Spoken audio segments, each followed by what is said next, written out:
हमारे केंद्र में ऐसे लोग हैं जो साधना में पूरी तरह डूबे हुए हैं। ऐसे लोग भी हैं जिन्होंने लगातार 12 से 15 वर्षों तक एक भी शब्द नहीं बोला है। एक ऐसा स्थान जो सृष्टि और सृष्टिकर्ता से परे है। एक ऐसा आयाम जो जीवन और मृत्यु से परे है।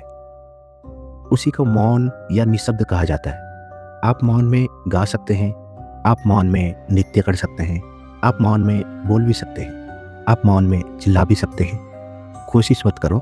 एक बहुत ही तीव्र और आनंदमय गायन के क्षण में कोई व्यक्ति मौन का एक क्षण अनुभव कर सकता है। शुरुआत में यह संघर्ष जैसे लगता है, लेकिन जब आप वास्तव में इसका स्वाद चख लेते हैं तो आप इसके बिना नहीं रह सकते। ईसा में 3 दिन का मौन था। मुझे अपना फ़ोन देना पड़ा। दूसरे दिन मुझे एहसास हुआ कि बिना फ़ोन के मुझे समझ आया मेरी पहचान का कितना हिस्सा इस फ़ोन से जुड़ा हुआ है। यह फ़ोन मुझे लगातार बताता रहता है कि मैं कौन हूँ, क्या हूँ, मैंने क्या हासिल किया है और क्या नहीं। यह लगातार मुझे पहचान दे रहा है मैं कौन हूँ, और इसके बिना मुझे एहसास हुआ कि मैं बस एक और जीवित प्राणी हूँ। बस इतना ही। यह एक झूठा अहंकार है जो फ़ोन आपको देता है। हमारे केंद्र में ऐसे लोग हैं जो साधना में पूरी तरह डूबे हुए हैं। ऐसे लोग भी हैं जिन्होंने 10-12 वर्ष तक एक भी शब्द नहीं बोला, पूरी तरह उसमें डूबे हुए। अगर वे बाहर आकर टेलीपैथी, टेलीकिनेसिस, ज्योतिष जैसी चीज़ें करने लगे तो वे पूरे बाजार को ख़त्म कर देंगे। लेकिन अगर वो ऐसा करेंगे तो वे मेरा साथ हमेशा के लिए ख़त्म हो जाएगा। तो इसका मतलब है आपके अनुयायियों में कोई वैज्ञानिक नहीं है। वे समझदार लोगों को चाहता हूँ। समझदार लोग।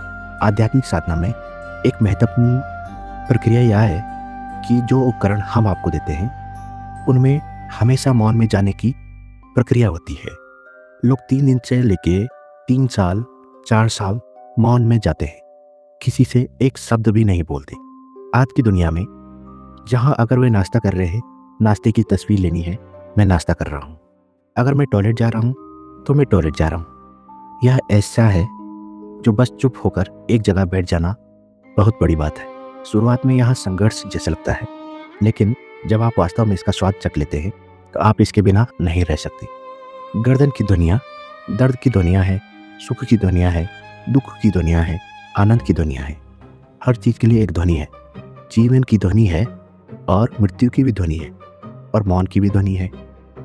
तो इन अलग अलग ध्वनियों का एक जटिल मिश्रण, अलग अलग इरादे, अलग अलग स्तर की मजबूरी, अलग अलग स्तर के बंधन और उलझाव की संभावनाएं पैदा करता है। इन सब के बीच कोई व्यक्ति मौन होना चुनता है। मौन जीवन से खुद को इनकार करने का तरीका नहीं है या खुद को अभिव्यक्ति से रोकने के बारे में भी नहीं है। मौन का अर्थ है मजबूरी से चेतना की ओर जाना। सभी ध्वनियाँ मजबूरी से अलग अलग रूपों और आयामों का प्रतिनिधित्व करती है। जब कोई व्यक्ति सचेतन होना चुनता है और अस्तित्व की मजबूरी में उलझना नहीं चाहता, स्वाभाविक रूप से मौन होना चुनता है। मौन का मतलब सिर्फ मुंह बंद रखना नहीं है, कान बंद रखना भी नहीं है।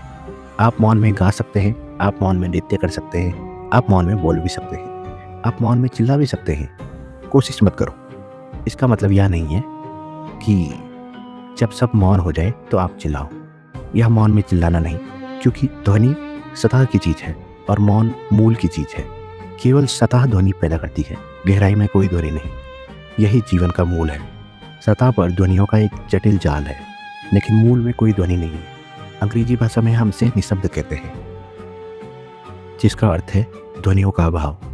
ध्वनि का अभाव मतलब प्रतिध्वनि का अभाव। प्रतिध्वनि का अभाव मतलब जीवन का अभाव। जीवन का अभाव मतलब सृष्टि का अभाव। सृष्टि का अभाव मतलब सृष्टिकर्ता का भी अभाव।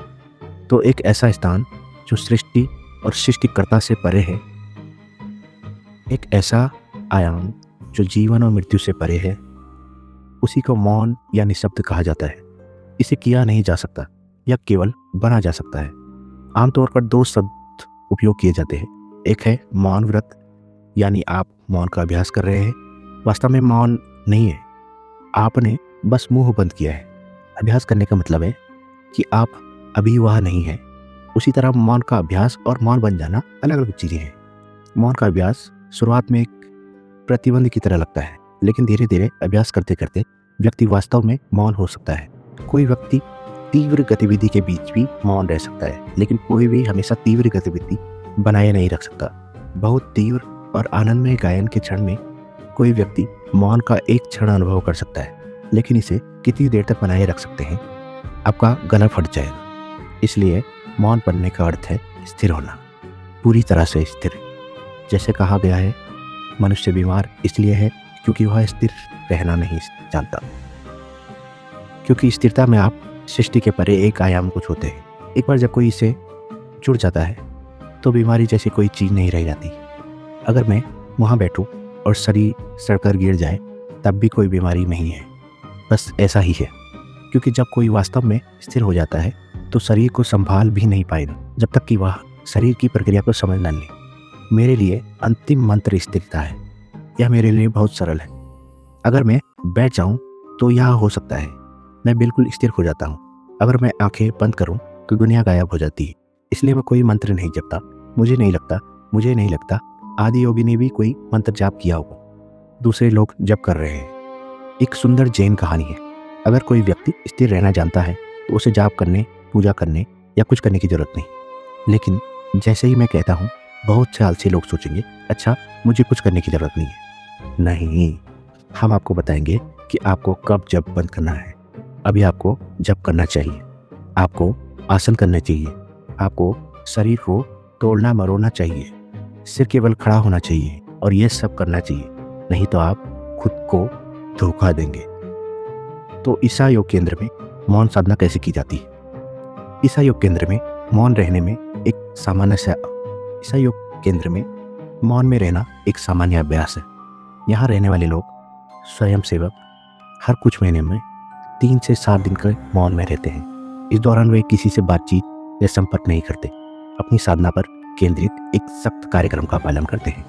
मौन आध्यात्मिक प्रक्रिया को गहराई से तेज करता है। जिन लोगों ने इनर इंजीनियरिंग का पूरा कर लिया है, वैसे वे ईसा योग केंद्र में 3 दिन के मौन के लिए आवेदन कर सकते हैं।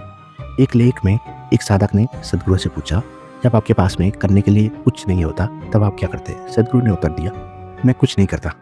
जब मैं कुछ नहीं करता तो आजकल मुझे वह समय नहीं मिल पा रहा है। लेकिन अगर मैं कमरे का दरवाज़ा बंद कर लूँ तो न पढ़ता हूँ, न खिड़की से बाहर देखता हूँ, न टीवी चालू करता हूँ, न फ़ोन देखता हूँ। अगर मैं 4 से 5 दिन के लिए दरवाज़ा बंद कर लूँ तो 4 से 5 दिन तक मेरे मन में एक भी विचार नहीं आता, और यह मेरे जीवन का सबसे अच्छा समय होता है। सदगुरु कहते हैं, वास्तव में परिवर्तन केवल आपकी भौतिक प्रकृति से परे हो सकता है। अगर कोई व्यक्ति व्यायाम करके फिट हो जाए तो परिवर्तन नहीं है, वह बस जीवन के साथ थोड़ा अधिक कुशल हो गया है। किसी तरह अगर कोई अपनी सोच और भावना बदल ले तो वह थोड़ा अधिक अनुकूल हो सकता है, लेकिन परिवर्तन नहीं। छोटे मोटे बदलाव होंगे, लेकिन परिवर्तन का मतलब है आपकी भौतिक प्रकृति से कुछ सक्रिय हो जाए। जब आप यहाँ बैठे तो आपका शरीर महत्वपूर्ण न रहे, उससे कहीं बड़ा कुछ आपके साथ हो रहा हो। आप उसे जीवन कह सकते हैं, चेतना कह सकते हैं, कुछ भी कह सकते हैं, लेकिन जो रूप आप खुद मानते हैं उससे परे कुछ होना चाहिए, तभी वास्तविक परिवर्तन होता है।